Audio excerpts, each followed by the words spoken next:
নমস্কার, high news আপনাদের সকলকে স্বাগত। সঙ্গে রয়েছে আমি শ্রীপর্ণা। আপনারা দেখছেন নিউজ টুডে। নারী নির্যাতনের অভিযোগে সন্দেশখালী যখন তোলপাড়, সেই পরিস্থিতিতে দিনহাটাতে উঠল ভয়ঙ্কর অভিযোগ। পিঠে বানানোর নামে রাতে দলীয় কার্যালয়ে ডাক দেবার অভিযোগের তীর মন্ত্রী উদয়ন গুহর বিরুদ্ধে। একদিকে যখন সন্দেশখালী নিয়ে তোলপাড়, একের পর এক নারী নির্যাতনের অভিযোগ সামনে আসছে, অভিযোগ উঠছে রাত বিরেতে সেখানকার মহিলাদের দলীয় কার্যালয়ে ডেকে নিয়ে যাওয়া হতো, যা নিয়ে ইতিমধ্যেই শোরগোল রাজ্য রাজনীতি। আর তারই মধ্যে দিনহাটাতেও ভয়ঙ্কর অভিযোগ উঠল। পিঠে বানানোর নামে রাতে দলীয় কার্যালয়ে ডাক দেবার অভিযোগের তীর মন্ত্রী উদয়ন গুহর বিরুদ্ধে। দিনহাটার বুড়িরহাট অঞ্চলের নির্যাতিতা ওই মহিলার অভিযোগ, বিশুধর দিলীপ ভট্টাচার্যের গুন্ডা বাহিনী রাত 12টার সময় পার্টি অফিসে ডেকে পিঠে বানানোর নাম করে। উঠে আসে সেখানেই উদয়ন গুহর নামও। পাশাপাশি তার অভিযোগ, তার বাড়িতে এসে মাঝে মধ্যেই অত্যাচার করা হতো। তবে তিনি একাই নন, আরও এক মহিলা নির্যাতনের শিকার। তিনি জানান, তৃণমূলের গুন্ডারা রাত 12টার সময় পার্টি অফিসে ডাকে, বলে পিঠে বানাতে হবে। ওদের তো খারাপ মতলব ছিল। আমি যখন রাজি হইনি তখন বাড়িতে ভাঙচুর চালানো হয়, মাথায় ঠেকানো হয় বন্দুকও। উদয়ন বিশুধর দীপক ভট্টাচার্য, ওদের গুন্ডে বাহিনী আমাকে রাত্রি 12টার সময় পিঠে বানাইতে ডাকে পার্টি অফিসে। আমি রাজি হইনি। আমি বলি কি যে রাত্রি 12টায় কেউ যাবে পিঠে বানাইতে? আমাদের কি নারী বলতে কোনো সম্মান নাই? ওরা কিছুতেই মানত না। আমার সঙ্গে মাঝে মাঝে আসিয়া অত্যাচার করতো। তা আমি হাত জোর করে বলি যে আমাকে কি বাঁচতে দেবেন না? ওরা কিছুতেই মানে না। কালকে রাত্রিবেলা বিকেল 4টার সময় আসিয়া বলছে যে পঞ্চায়েত আর ভূসভাপতি যে কালকে যাওয়া লাগবে। আমি কই না, আমি যাব না। আমার তো একটা সম্মান বলতে জিনিস আছে। আমি হাত জোর করে অনেকবার নিয়তি করছি, কিছুতেই ওরা মানতো না। আমাকে তবু জোর জুলুম করতো। তারপরে আমি রাজি হই নাই। সন্ধ্যাবেলা ওদের গুন্ডা বাহিনী পাঠিয়ে দিয়ে পঞ্চায়েতের বাড়ি থেকে গুন্ডা বাহিনী আসে আমাদের বাড়ি ভাঙচুর করছে সন্ধ্যা 8টায়, রাত্রি 8টায়। বাইক ছিল, তারপরে ঘরে সুকেস, টিভি, ঘর দুয়ার, পাকা ঘরের জানলা দরজা সব ভাঙতো। পুলিশও ছিল সঙ্গে, পুলিশ ছিল দেখি ওদের আরো সাহসটা বেশি বাড়ছে। এর আগে বুড়িরহাটে হয়েছে ওই ঘটনা। বুড়িরহাটে ওই ঘটনা হওয়ার পরে আরো সাহস পাচ্ছে, আশেপাশের মহিলার কাছে আরো অত্যাচার করে। কিন্তু এইভাবে ওরা খুব অত্যাচার বাড়াবাড়ি করছে। সরকার ওদের হাতে দেখিয়ে ওরা এত অত্যাচার করলে আমরা বাঁচবো কি করে? আমরা তো সাধারণ কর্মী, দিন মজুরি করি, কাজ খাই। তা আমরা কেন পার্টির সম্পর্কে আমরা কিছুই জানি না। তাহলে কেন ওরা আসে আমার সঙ্গে অত্যাচার করবে? আমাকে কি বাঁচতে দিবে না? ওদের একটু খারাপ উদ্দেশ্য আছে, সে কারণে আমাকে ডাকে। আমি তো সেই ধরনের মহিলা না যে ওই খারাপ উদ্দেশ্যে আমি যাব। আমার তো একটা সম্মান বলতে জিনিস আছে। আমি তো অভদ্রতা না যে ওই কাজে আমি যাব। ওরা তো ওই কাজে আসিও সে তো আমরা বুঝতে পাই যে ওরা কি জন্য আমাকে ডাকে। কেউ রাত্রি 12টার সময় যাবে পিঠে বানাইতে? আপনারাই বলেন। হ্যাঁ, আমি থানায় কেস করেছি, থানায় কেস করে দিছি। আমি ওদের শাস্তি চাই। শাস্তি না আসলে আমার মতো সাধারণ মহিলার এইভাবে আরো অত্যাচার বাড়বে। কেন ওদের এত অত্যাচার করতেছে? আমরা গরিব বলে কি আমার কোনো সম্মান নেই? এই প্রসঙ্গে উত্তরবঙ্গের উন্নয়ন মন্ত্রী উদয়ন গুহ জানিয়েছেন, সন্দেশখালীকে সামনে রেখে এখন নতুন পিঠে কাহিনী চালু করছে বিজেপি। পিঠে খাবার বয়স আর নেই। তবে শুনছিলাম তার মধ্যে উদয়ন গুহ, দীপক ভট্টাচার্য, বিশুধর, এদের নাম দেওয়া হয়েছে যে আমরা পিঠে খাওয়ার জন্য নাকি রাত 12টার সময় এদের ডাকতাম।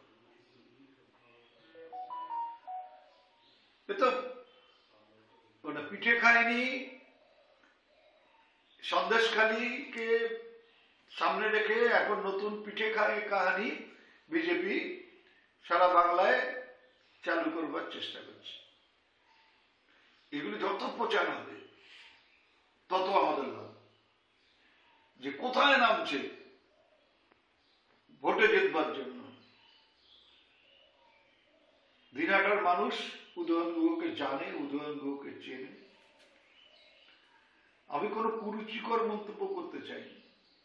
যে মহিলার কথা বলা হচ্ছে সে মহিলা কখনো আমাকে সামনাসামনি কোনোদিনও দেখেছে কিনা যদি বলতে বলুন, আর কোন পার্টি অফিসে দেখেছি। রাত 12টার সময় তাদের ডেকে পিঠে খাওয়া, এইরকম দুরবস্থা আমাদের।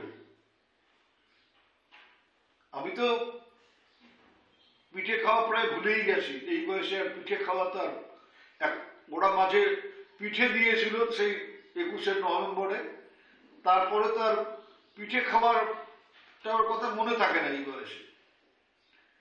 আর পিঠে খাওয়ার জন্য বাড়ির বউকে না বলে কে হাড়ি ভাঙার কোন মহিলাকে ধরে নিয়ে আসবো পিঠে খাওয়ার জন্য পার্টি অফিসে। আর আমি লোকটা, শুধু আমি বলে না, আমাদের কোন নেতাই রাত 12টা দূরের কথা 10টার পরে বাইরে থাকে কিনা জানি না। আমার ম্যাক্সিমাম লিমিট হচ্ছে 9টা, 9:30। তারপরে কিন্তু আমি বাড়ির বাইরে থাকি না, কেউ আমাকে পায় না।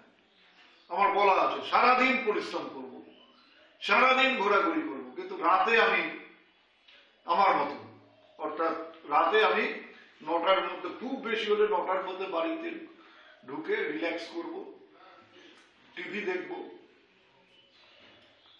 বই পড়ব, পেপার পড়ব। এটা একান্তভাবে আমার নিজের সময়। কাজেই পিঠে খাওয়ার সময়ও আমার নেই, রাত 12টায় তো নেই। আর এইসব নোংরা কথা বলে ওরা নোংরা চরিত্র প্রকাশ করছে। অর্পিতা নারায়ণ সম্বন্ধে তো আর কি বলবো, এর সম্বন্ধে আর কিছু, এই পোস্ট করেছে, এর সম্বন্ধে বলার কিছু নেই।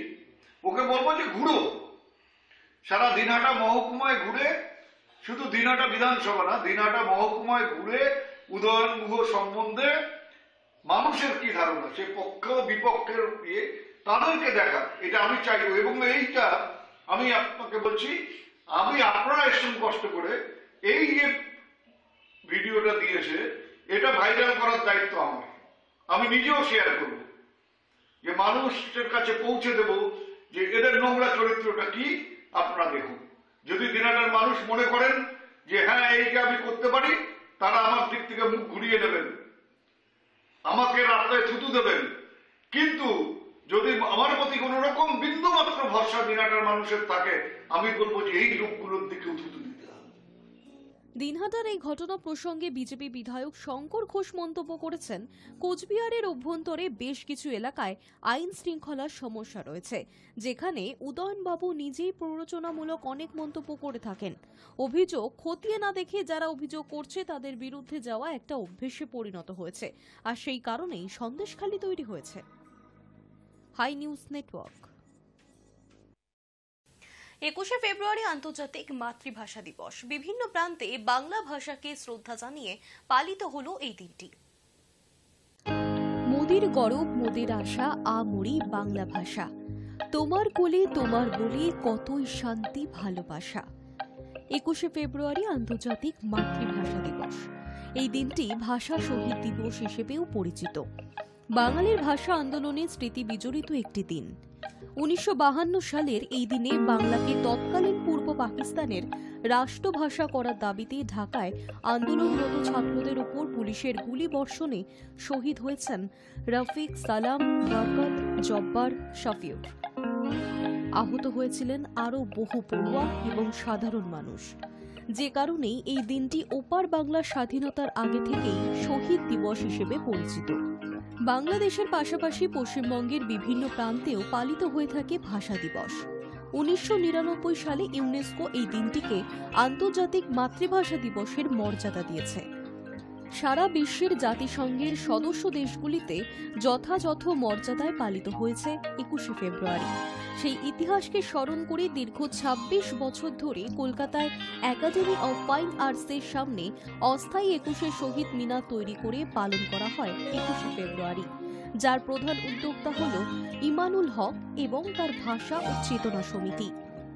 পাশাপাশি উপস্থিত ছিলেন সতীনাথ মুখোপাধ্যায়, প্রতুল মুখোপাধ্যায় সহ আরও অনেক প্রথিতযশা ব্যক্তিত্ব।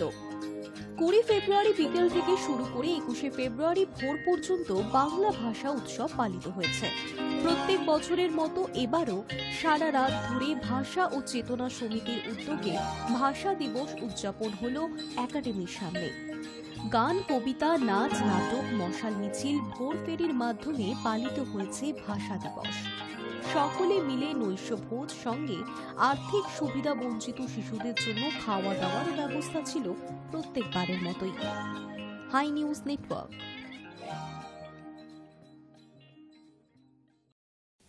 সম্প্রতি এক সাক্ষাৎকারে জসপ্রীত সিং দাবি করেছেন বিরোধী দলের নেতা শুভেন্দু অধিকারী তাকে খালিস্তানি বলেছেন, আর এরপরই প্রতিবাদে সোচ্চার হয়েছে দেশবাসী। বিগত বেশ কয়েকদিন ধরেই সন্দেশখালি নিয়ে তোলপাড় রাজ্য রাজনীতি। তার উপর কর্তব্যরত এক শিখ আইপিএস অফিসারকে বিরোধীদের খালিস্তানি মন্তব্য নয়া ইন্ধন জোগাল। সূত্রের খবর, ঘটনার পরেই পদ্ম শিবিরের বিরোধিতায় গর্জে উঠেছে গোটা দেশ। এ বিষয়ে বাংলার বিরোধী দলনেতা শুভেন্দু অধিকারীর বিরুদ্ধে অভিযোগ তুলেছেন অমৃতসরের গুরুদুয়ারের প্রবন্ধক কমিটির সভাপতি হরজিন্দর সিং ধামি। গতকাল এক্স হ্যান্ডেলে তিনি লিখেছেন, বিজেপির নেতারা ইচ্ছাকৃতভাবে জসপ্রীত সিংহের চরিত্রে আঙুল তুলছেন। তিনি আরও জানিয়েছেন, দেশের স্বাধীনতার জন্য শিখেরা কতটা আত্মত্যাগ করেছে তা ভারতের কোনো রাজনৈতিক দলেরই ভোলা উচিত নয়। এদিন ধামি কেন্দ্র সরকারকে তীক্ষ্ণ ভাষায় অভিযুক্তদের কড়া শাস্তির দাবি জানিয়েছেন।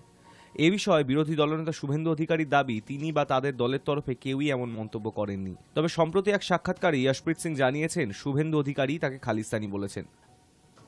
ਇੱਥੇ ਬੰਗਾਲ 'ਚ ਨਾ ਇੱਕ ਜਗ੍ਹਾ ਹੈਗੀ ਸੰਦੇਸ਼ਖਾਲੀ ਜੀ ਤੇ ਉੱਥੇ ਅੱਜ ਮੇਰੀ ਡਿਊਟੀ ਸੀਗੀ ਤੇ ਅਸੀਂ ਮੈਂ ਫੋਰਸ ਦੇ ਨਾਲ ਤੈਨਾਤ ਸੀਗਾ ਉੱਥੇ ਜੀ ਤੇ ਪੋਲੀਟੀਕਲ ਪਾਰਟੀ ਦੇ ਕੁਝ ਰਿਪਰੈਜ਼ੈਂਟੇਟਿਵ ਉੱਥੇ ਆਏ ਸੀ ਜੀ ਔਰ ਉਹਨਾਂ ਦਾ ਲੀਡਰ ਸੀਗੇ ਮਿਸਟਰ ਸੁਬਿੰਦੂ ਅਧਿਕਾਰੀ ਜੀ ਤੇ ਉਹਨਾਂ ਦੇ ਇੱਕ 144 ਤੁਹਾਡਾ ਇੱਕ ਆਰਡਰ ਇਸ਼ੂ ਹੋਇਆ ਸੀ, ਉਹਦੇ ਹੀ ਲੈ ਕੇ ਲੀਗਲ ਬਾਤਚੀਤ ਉਹਨਾਂ ਨਾਲ ਚੱਲ ਰਹੀ ਸੀ ਜੀ ਤੇ ਉਸੇ ਤਹਿਤ ਇਹ ਜਿਹੜੀ ਗੱਲਬਾਤ ਹੋ ਰਹੀ ਸੀ ਲੀਗਲ ਉਹਨਾਂ ਨਾਲ ਜੀ ਉਸੇ ਵਿੱਚ ਉਹਨਾਂ ਨੇ ਇੱਕ ਵਰਡ ਦਾ ਯੂਜ਼ ਕੀਤਾ ਮੇਰੇ ਲਈ ਖਾਲਿਸਤਾਨ ਜੀ ਤੇ ਉਹ ਵਰਡ ਨੂੰ ਲੈ ਕੇ ਮੈਂ ਉਹਨਾਂ ਨੂੰ ਕਾਊਂਟਰ ਕੀਤਾ, ਚਾਰਜ ਕੀਤਾ, ਜਿਹਦੇ ਬਾਅਦ ਉਹ ਲੋਕ ਬੈਕਫੁੱਟ 'ਚ ਚਲੇ ਗਏ।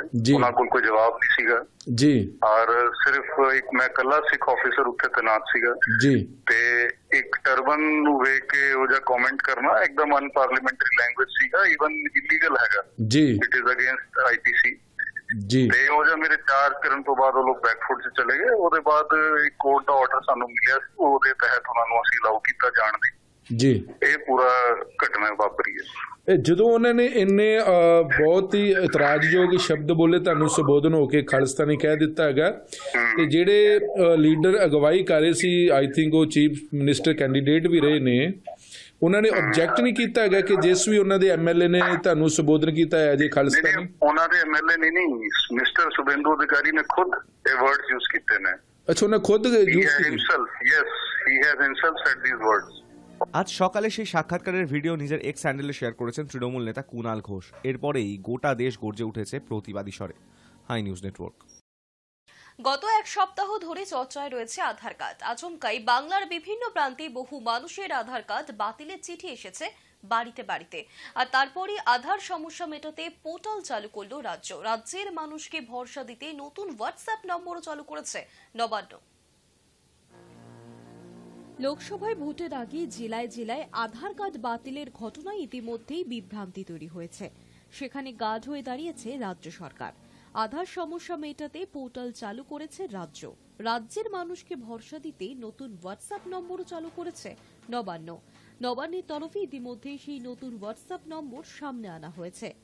9088885544। এই হেল্পলাইনে যোগাযোগ করে সমস্যার কথা জানাতে পারবেন সাধারণ মানুষ। কারোর আধার কার্ড আচমকাই নিষ্ক্রিয় হয়ে গেলে এই নম্বরে জানাতে পারবেন সমস্যার কথা। দ্রুত নেওয়া হবে ব্যবস্থা, এমনটাই জানানো হয়েছে নবান্নের তরফে। প্রসঙ্গত, আধার কার্ড নিয়ে চাপানোতর বেড়েই চলেছে রাজ্যে। সোমবার এই নিয়ে সাংবাদিক বৈঠকও করেছেন মুখ্যমন্ত্রী মমতা বন্দ্যোপাধ্যায়। তখনই তিনি জানিয়ে দিয়েছেন, সমস্যার সমাধানে মঙ্গলবার থেকেই নতুন পোর্টাল চালু করছে সরকার। যাদের কার্ড ডিঅ্যাক্টিভ হয়েছে সেখানে তারা নাম নথিভুক্ত করলেই সমস্যার সমাধানে নামবে সরকার। তখনই বিকল্প কার্ড দেওয়ার কথা শোনা গিয়েছিল মুখ্যমন্ত্রীর মুখে। তিনি বলেছিলেন, যাদের কার্ড নিয়ে এই সমস্যা হচ্ছে তাদের আমরা আলাদা কার্ড দেব। অল্টারনেটিভ কার্ড দেওয়া হবে, যাতে আপনার নাগরিকত্ব রক্ষা পাবে এবং আপনার রেশন কার্ড থেকে শুরু করে যাবতীয় সুযোগ সুবিধাও পাবেন আপনি। তার একথা নিয়েও আবার রাজনৈতিক মহলে জলঘোলা হতে শুরু করেছে। তবে এতেই থেমে থাকেননি মুখ্যমন্ত্রী। প্রধানমন্ত্রীকেও চিঠি দিয়েছেন তিনি। গত এক সপ্তাহ ধরে চর্চায় রয়েছে আধার কার্ড। আচমকাই বাংলার বিভিন্ন প্রান্তের বহু মানুষের আধার কার্ড বাতিলে চিঠি এসেছে বাড়িতে বাড়িতে। সংশ্লিষ্ট ওয়েবসাইটে অভিযোগ জানাতেই নতুন করে চালু হয়েছে অনেকের আধার কার্ড। লাগাতার বিতর্কের জেরেই কি পুনরায় চালু হচ্ছে আধার, উঠছে প্রশ্ন।